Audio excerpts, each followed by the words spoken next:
At 07:42 a.m., on a rain-bruised lane outside the Belgian village of Saint-Aubin, a pale Mercedes staff car eased through dead leaves and mud, its engine a measured purr against the morning fog. A lone commando, grease under his fingernails, an improvised satchel clutched to his chest, flattened himself in the ditch and watched the world tilt into focus through a slit of rain on his goggles. He smelled oil and coffee and the metallic tang of fear. The car slowed, a driver chewing a cigarette, a mapping officer in the passenger seat, flicking through a folder stamped in German script. The commando breathed once, calibrated the angle, and reached for his bomb. A jam tin of composition C, wrapped in string, a cloth cap smeared with adhesive, not the factory sticky bomb, but a field mod taught in whispers and copied in basements from London to Cairo. He moved like a man who had already measured the weight of consequence. The tin touched steel, a muted thump, then a flash that would unmake a day of orders, radio logs, and a commander's routine. The small ugly thing did what it had to do, and the line between ingenuity and improvisation snapped open. At 05:20 on November 12, 1944, the camp smelled of rain and diesel. It smelled of sleep, folded into kit. Sergeant Thomas "Tom" Harrow, 28, former fitter from Portsmouth, sat on an ammo crate and stripped the jam tin clean with a screwdriver. His hands moved like they had a map of metal memorized. Tin, lid, a scavenge striker, a length of soft composition C, the size of a man's fist. He had a leather apron, a nurse's field watch, and a ledger of bad luck. Convoy ambushed in the Ardennes, a mate with a missing jaw from shrapnel. He had also read the reports. Dispersed HQ cars made the enemy brittle, took a battalion's nerve when a commander was snatched from his map table. He wanted to give his masters something that moved faster than artillery and smarter than luck. Harrow wasn't a sapper, he was a mechanic who taught himself how the enemy's glass and rivets could be punished. In the briefing the night before, Lieutenant Caldwell had said, "We hit the nerve. No firefights unless necessary. On your feet, Tom." Tom had drawn lines in grease on the map and circled the main road, where the command cars took their predictable choke. He had read about the number 74 sticky grenade and the variants, brittle glass spheres dipped in adhesive, and had studied how they failed and how they worked. He had watched pictures of Gammon bombs in airborne dossiers, the stockinette bags filled to an operator's choice, and thought, why not a tin? He flicked a lighter to test the fuse mechanism he'd rigged, a linen tape from a redundant fuse assembly, a weight to launch the arming pin free. It worked. A small, precise click. The innovation was simple. The jam tin could hold more explosive than a glass flask. The cloth could be smeared, set, and then wrapped in chicken wire to give purchase on sheet metal. It was uglier than the number 74, less elegant than the factory idea, but ugliness in the field often equaled survival. He taped the lid down, tested the balance, and jammed the tin into the satchel, used for ration tins. Outside his head the world shifted. Men in the cupola of a truck, radio static, boots on gravel. He had one goal: make the enemy stop trusting metal that looked benign.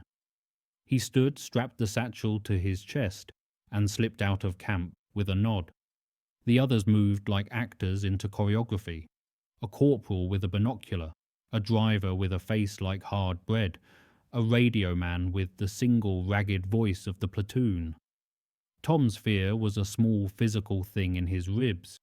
Not that he would fail, but that his device would fail when it mattered. A mechanic's dread is the certainty of tangible breakdown.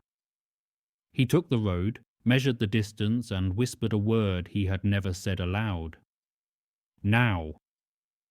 The road emptied ahead and a Mercedes slid through fog like a beast with its own will. At 06:10 they split into pairs. Caldwell moved like a man who had rehearsed every denial. His voice was soft and precise. The radio man, Jenkins, kept an attentive thumb on the set. No chatter unless necessary. Tom and Caldwell paused at a hedgerow where the road opened like an artery into the countryside. Through the bracken they could see the car pattern. Staff cars.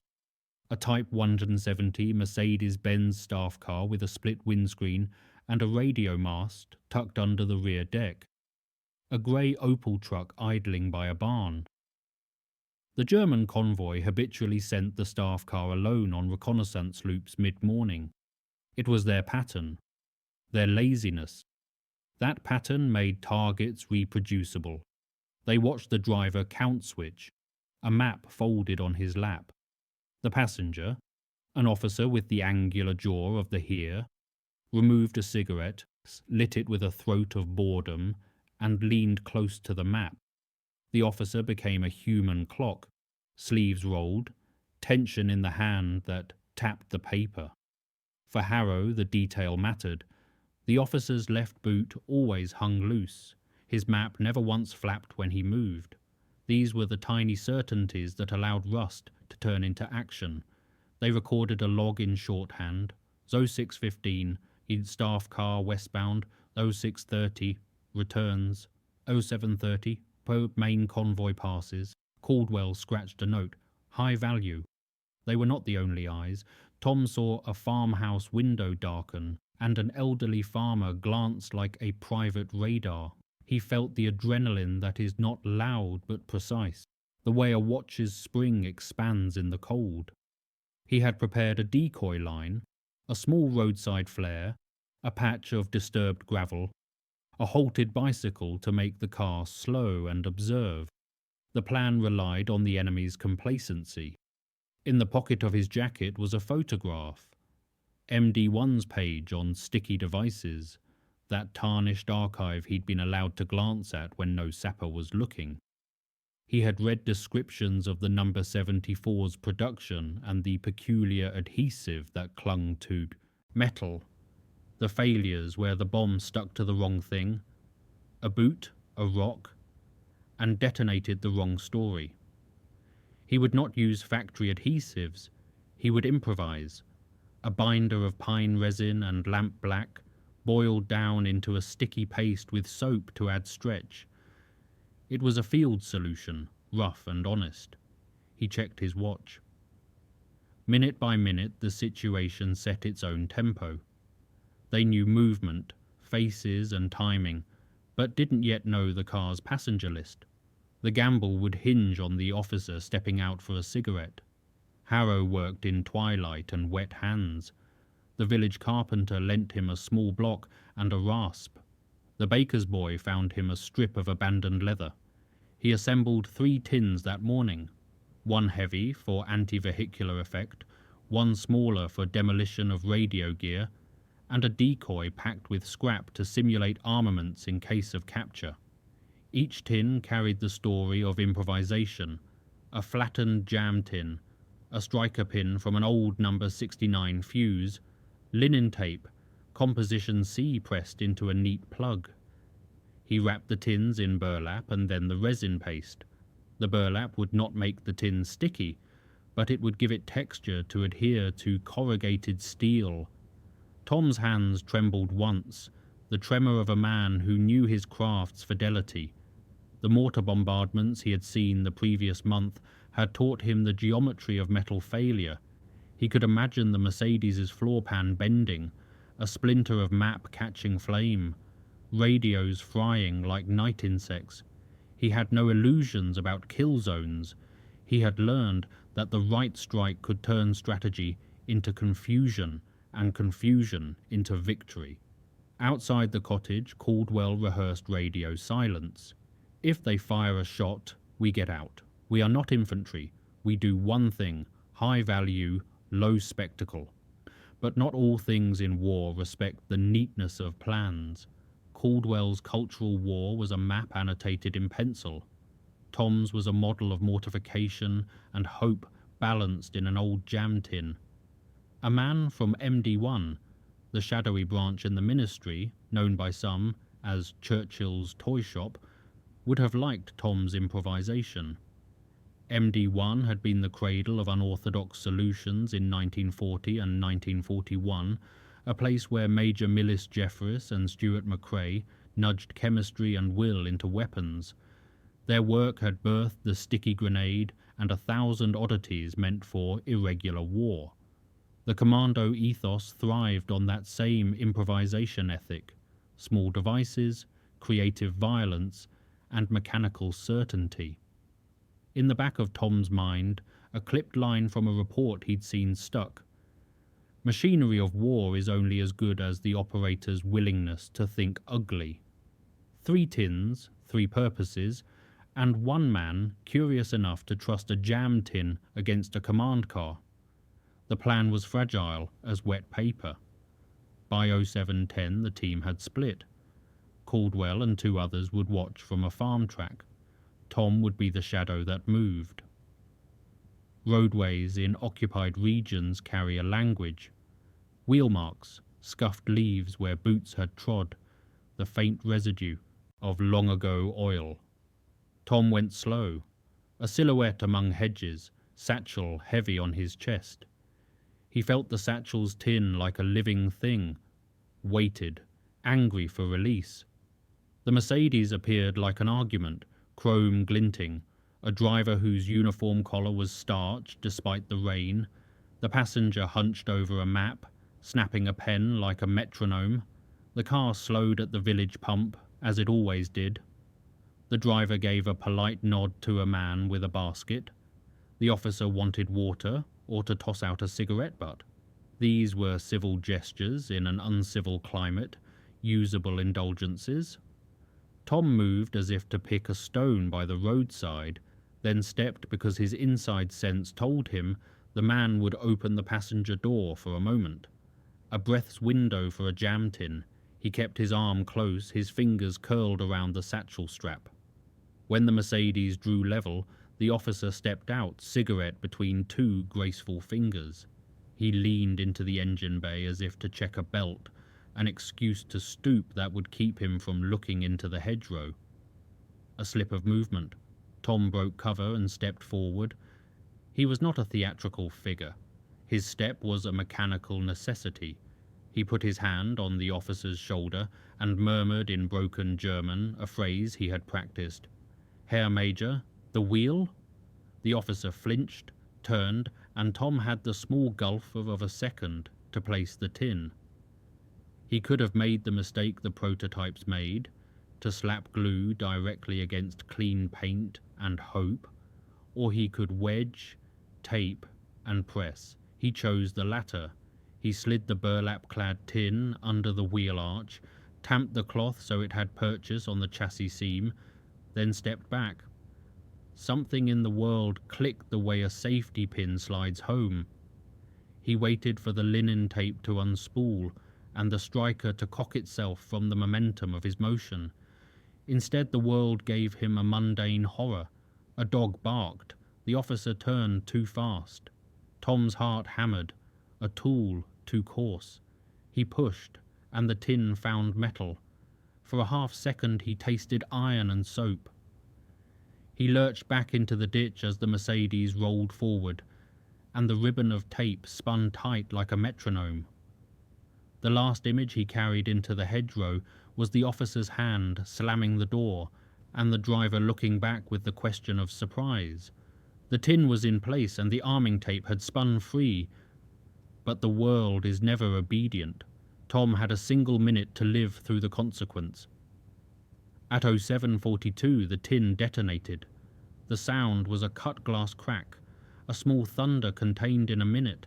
Harrow felt the caravan of noise in his collarbones, metal folding, paper turning to ash, men turning into the startled geometry of bodies. The Mercedes lurched, a front wheel shuddering, and the officer was thrown like a puppet off balance. The driver swore in German, a short expletive that crossed the hedgerow and landed heavy. The map, that intimate instrument, caught a spark and curled. The blast had the character of decisive smallness. It did not level hedgerows, but it made a commander's life impossible for the moment. Jenkins, who was 200 meters down, headed toward commotion. Radio clenched as if it could be a cudgel. Caldwell's face was a mask. His mind catalogued misfires and contingencies in the space of a heartbeat.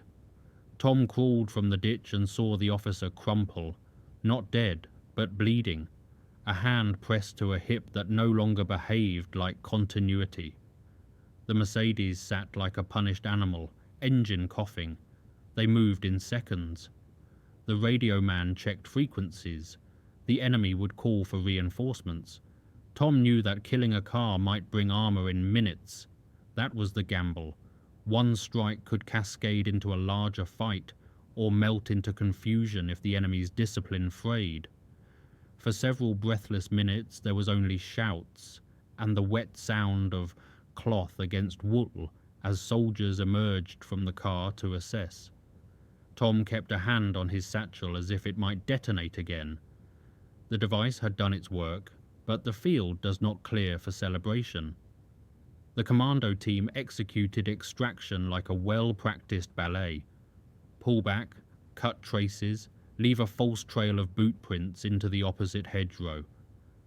A patrol came in from the lane, not yet Germans, but forced collaborators, and Tom, who hated weapons when possible, felt the rationalization of his gore. This is a political act. This is to unbalance orders and move pockets of resistance. The officer's map lay in the road, charred at the edges. Caldwell stooped to retrieve it and thumbed through it, his expression unreadable. The map was the currency of command. They had taken the exchange. The explosion worked, but the ripples of one car's destruction would fold into a larger German response. How would the enemy hunt, and how would the commandos vanish? Within 40 minutes, the Germans had organized a perimeter. Signals were sent, a low navel of reply that announced seriousness. An armored reconnaissance troop would sweep the roads at noon. Bicycles would widen their patrols. Telephones in a nearby farmhouse crackled with clipped commands. Tom and his small team moved like ghosts. The mission had a success. The mission had attracted risk. The commander in the Mercedes would be evacuated to a field hospital. The officers' papers would be catalogued and copied. New orders would be issued. For Tom, the clock had a voice. The enemy would respond not only with men, but with procedure. Caldwell kept a terse diary in his head, and the team made contact with local resistance cells. The villagers were used to this rhythm: bait, strike, withdrawal. A woman in the lane gave Caldwell a loaf. An old man pointed to a churchyard and said quietly, "They will come." The resistance had learned to read time as a set of social practices: the time when the enemy was least awake, the time when the baker delivered his bread, the time when a small explosion would carry the most portent. Tom listened to these local cadences and felt the double nature of the work: technical and moral. At a forward farmhouse, the team separated. Tom sat in a shadow and studied the charred map. The map had a notation in a neat German hand: Hauptquartier voraussichtlich, followed by a set of coordinates. It was not a map of broad doctrine, but it was intelligence, a line that would rearrange battalion dispositions. They had what they needed. But Tom felt an exhaustion that had nothing to do with muscle. The exhaustion of engineers who know an innovation is fragile and has a short shelf life. The sticky bomb's prototype life had been a lesson in hubris. The Gammon's adoption had been a lesson in practicality. Today's jam tin had been both: intelligence in hand, the enemy alerted. Tom's success had set a clock that did not favour his side. The team must convert this window into lasting advantage. In the hours that followed, Tom did not sleep. He disassembled the remaining tins and wrote notes in pencil. Where the number 74 sticky grenade had failed in some applications, The Gammon bomb, a stockinette bag with an always fuse, had allowed operators to choose their charge size and avoid the sticky's tendency to adhere to boots and cloth. Yet both designs taught the same lesson. The battlefield wanted flexibility. The Gammon, invented by Captain R.S. Gammon of the Parachute Regiment and widely used by airborne and commando units from 1943 onward, had been officially adopted precisely because of that flexibility. It had become the preferred tool for small unit sabotage, favoured for ability to tailor explosive mass to target and transport needs. Tom folded those lessons into his ledger and folded them again into new variations.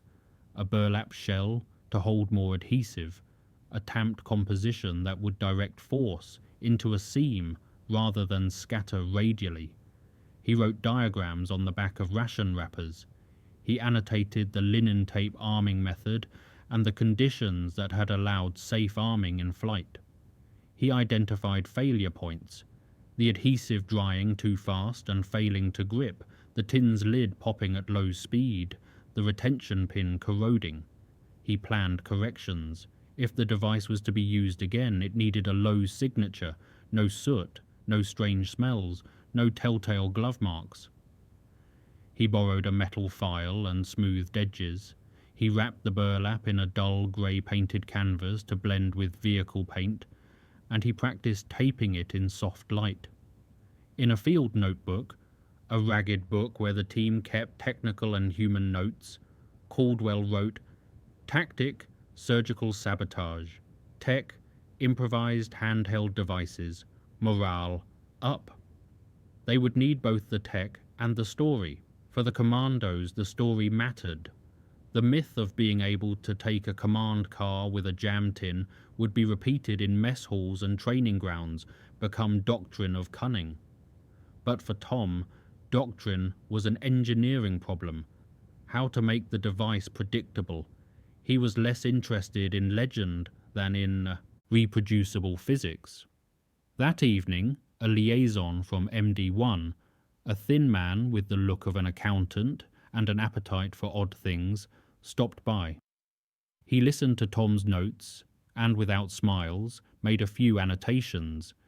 He praised the use of Composition C and the linen tape mechanism's reliability, then cautioned about adhesive volatility in cold.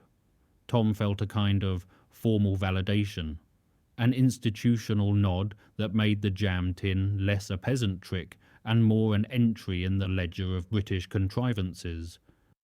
The liaison left a thin pamphlet, manufacturing pictures of stickies and Gammon devices that had been distributed to detachments for reference. Tom pinned a scrap to his wall.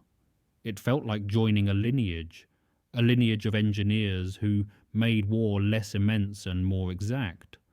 The jam tin became a prototype in a longer experiment. The mechanics of sabotage were being written down. Validation from MD1 hinted at institutional interest. They watched the enemy tighten like a fist.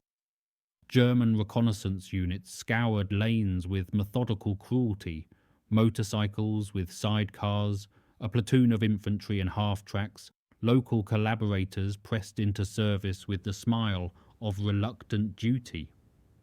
The Wehrmacht's response was not merely numbers, it was procedure. Checkpoints rose like new hedgerows.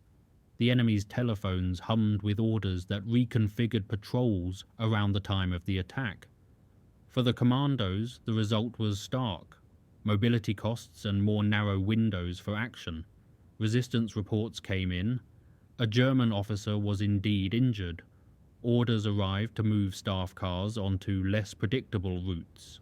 That was unnecessary detail for Tom. He had planned for this.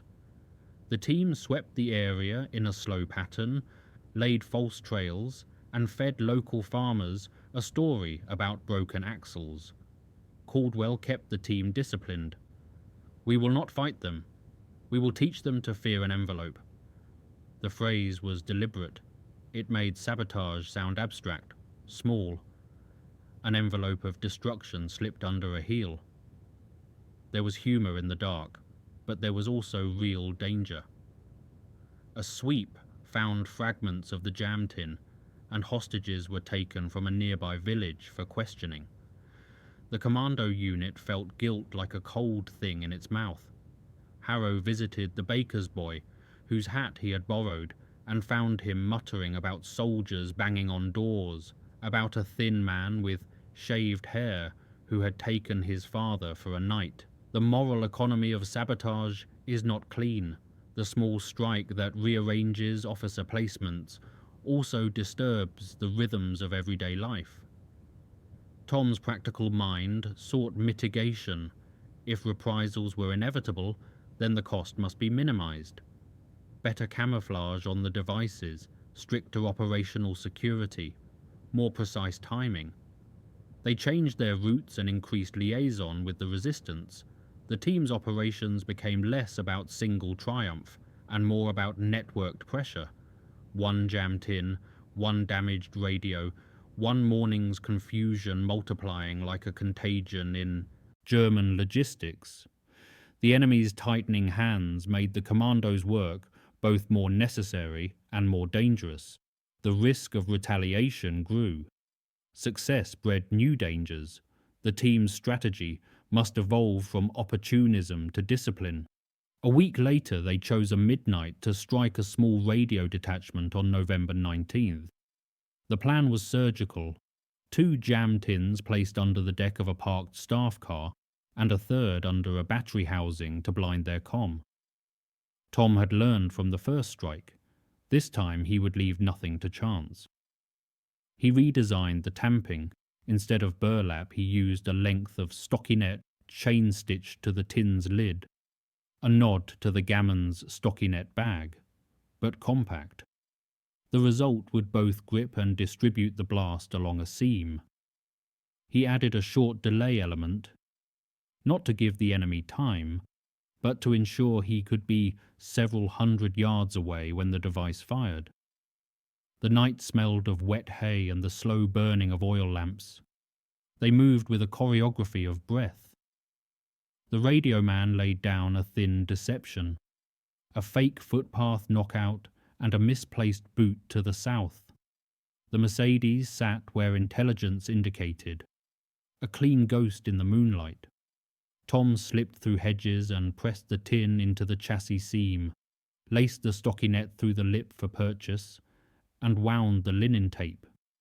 He felt an engineering calm when the tape whispered home. This time there was no dog, no startled child.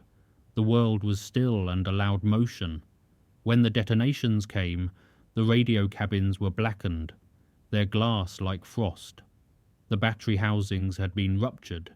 The staff car's radio rendered a dead thing.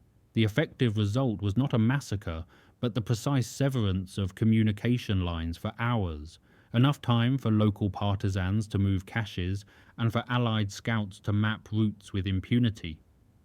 Tom crouched behind a stump and watched the flares rise like small questions in the air. This moment was not the end, but a new primer. A modification had turned improvised sabotage into a repeatable tactic. The commandos now had something that could be taught and multiplied. Caldwell's report that night was blunt. 1 strike, 3 targets down, radio silence, 4 HR's enemy reorg, heavy, local morale, high. Tom felt a hollow cheer. The device had worked better than his first attempt, but with the news success came the recognition that the enemy would adapt. New countermeasures would emerge, vehicle searches, sticky detectors, more randomized staff car schedules. For Tom, the edge was technical and temporal, how to keep being fast enough that the enemy's adaptiveness was always 1 step behind.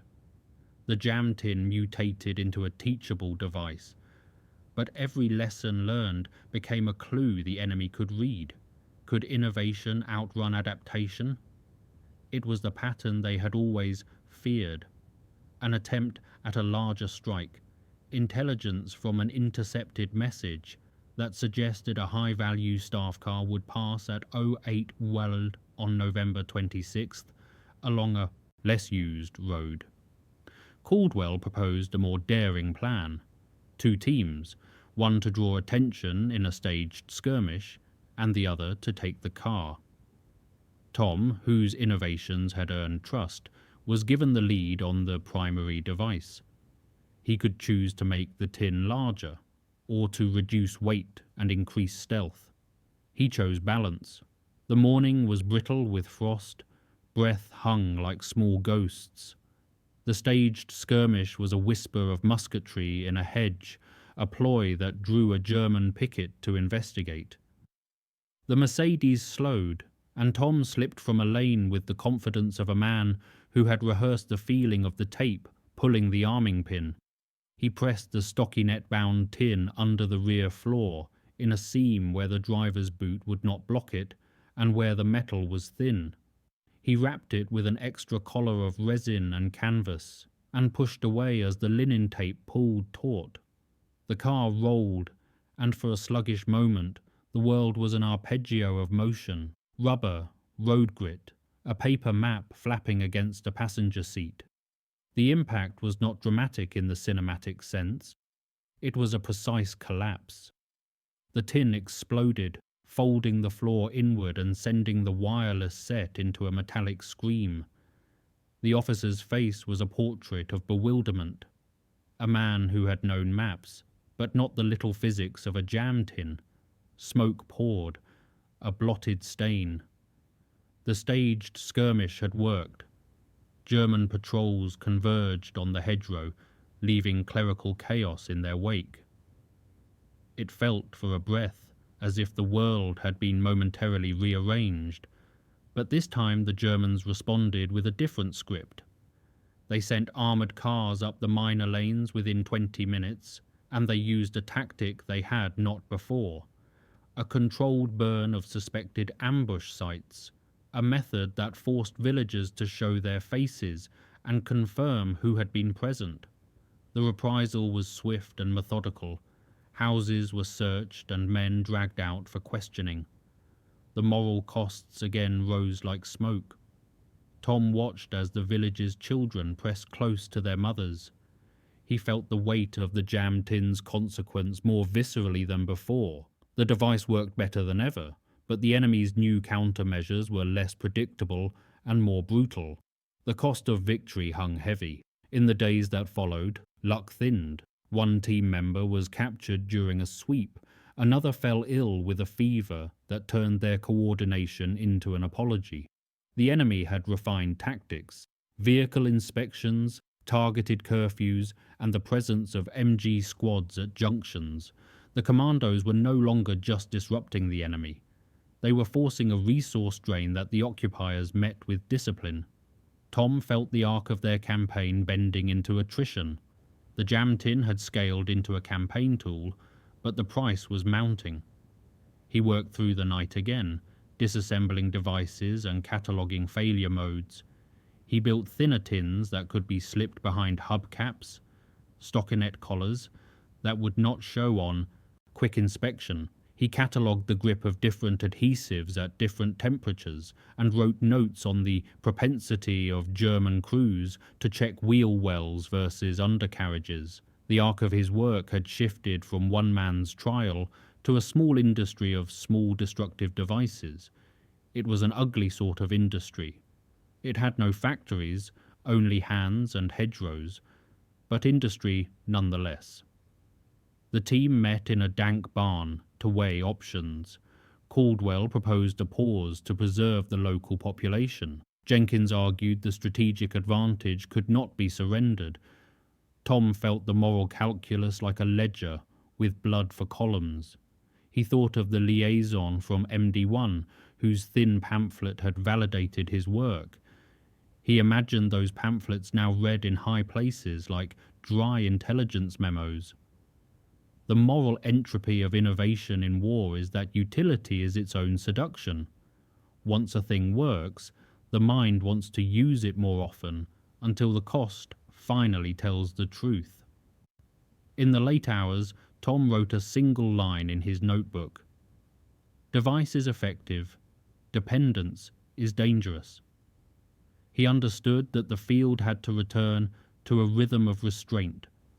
The Commando's best trick was not the most frequent application, but the most surgically timed. The jam tin's fate, like many inventions, was to be both liberator and tether. Innovation bred dependence. The team must choose between strategic restraint and tactical appetite. The decision would define their campaign. Winter leaned in. The Germans adjusted maps. The Commandos adjusted tactics. The villagers who had paid the highest cost, men taken for interrogation, shops requisitioned for quarters, received what recompense could be arranged. Ration bags, a promise to limit operations in densely populated hamlets, and practical training in evasion. Tom spent hours with a farmer's boy teaching him how to spot unusual tire marks, and he returned, that afternoon, to a family whose roof had been burned in a sweep with a repair kit and a plank. The jam tin that had once been a cheap solution had become something else, evidence of a small man's genius and the large, ambiguous value of disruptive tech in guerrilla warfare. The team had recorded the effects in a report message compiled for MD1 and forwarded up the chain. It was a dense note, a mixture of geometry and guilt, technical specifications, times, the pattern of enemy response, and the collateral cost. It read like a mechanical confession and a plea. MD1 would archive it, the brigade would study it, somewhere a mapmaker would write a note that might alter other decisions. Tom sat beneath a rain-slick tree and read aloud the report with Caldwell. Later, the liaison who once praised his modifications returned with a small envelope, a printed acknowledgement, a terse commendation, and a request to pass the lessons onward in a way that did not encourage mindless imitation. It was, in a bureaucratic way, gratitude for making asymmetric war function. Tom felt nothing so grand as praise. He felt relief that there was a plan to manage method and minimize reprisals, a small accord between tactics and humanity. The campaign ended not with triumph, but with paperwork and remembrance. The jam tin's story would be written into manuals and whispered in mess halls. The human cost, however, remained stubbornly unquantified. Years later, in an archive room where the light came through narrow glass and dust lay like small apologies, Tom's notes would be filed beside factory photographs of sticky bombs and Gammon grenades, beside MD1 pamphlets that explained how an idea becomes ordnance. The official histories would record that the number 74 sticky grenade, designed by Major Millis Jefferies and refined by teams who learned the brittle intimacy between adhesive and armor, had been produced in millions and used in desperate defense after Dunkirk. Later, the Gammon bomb would be lauded for its adaptable charge and the way it gave small units artillery in hand. The Commando raids, the jam tins, the improvised sticky devices would be footnotes in larger maneuvers, but they would be the kind of footnote that reorders logistics. Tom never sought glory. He kept a small file with his notes and a single photograph, a scorched map with the edge singed where the jam tin had done its work. He read, in the final lines of a brigade report, a line that stayed with him. Small tools and local ingenuity materially aid operational reach. It was an arch statement, but true. He would teach apprentices, lay down small sketches of stockinette collars and linen tape arming, and keep telling, in private, by the light of a lamp, the only line that mattered to him. Measure twice, press once, never assume the enemy will not change. In a publication decades later, an illustrated section would picture both the number 74 and the number 82 Gammon grenade and give the technical reader their meat, production numbers, the solution to adhesive failure in cold, the recommendation for tamping composition. The jam tin, ephemeral and ugly, would be placed on a shelf between an empty number 74 flask and a photograph of a Gammon bag. Historians would smile at the improvisedness of field solutions. Engineers would nod at the enduring truth that devices are only as good as their control of variables. The final image is small and human. Tom, older now, places a single tin on a shelf in a small museum case, a placard reading, "Not hero's tool, but field ingenuity." He imagined the young face in the gallery reading that placard and perhaps feeling, as he once did, the small sharp hope that comes with making something work under impossible constraints. The last line of his notebook, written and never erased, read, "A jam tin can alter a map. It shouldn't alter our hearts." The archive kept both the devices and the admonition. War makes small things redoubtable. In the quiet after, historians catalogue numbers, the millions of sticky grenades produced, the models that replaced brittle glass flasks with flexible stockinette bags, the bureaucratic lines that bless or bury an idea. But the living record remembers different measures: the mechanic who learned to make adhesion behave, the officer whose map browned at the edges, the baker who lost a roof for a week. The story of the jam tin is not simply a tale of destruction, it is a ledger where ingenuity, necessity, and ethics argue in cramped handwriting. The sticky bomb and the Gammon grenade live in the same family of constraint, a desire to bend physics to a human intention. Major Millis Jefferies and the designers at MD1 sought, in laboratories and converted halls, a way to give small units the teeth of heavy weapons. Production lines turned theory into millions of little possibilities. The field modified, tested, and adapted. Between the laboratory and the hedgerow stands the mechanic, a person who measures metal, knows the taste of oil, and presses a jam tin into history. The jam tin that toppled a command car was never a masterpiece of design. It was, instead, a compact demonstration that strategy sometimes rests on marginal adaptation. The device's technical ancestors and successors, the number 74 sticky grenade and the Gammon number 82, are the written part of the story. But the unwritten part, the human ledger of small decisions and their reverberations, is what ghosts keep alive in fields and in archives.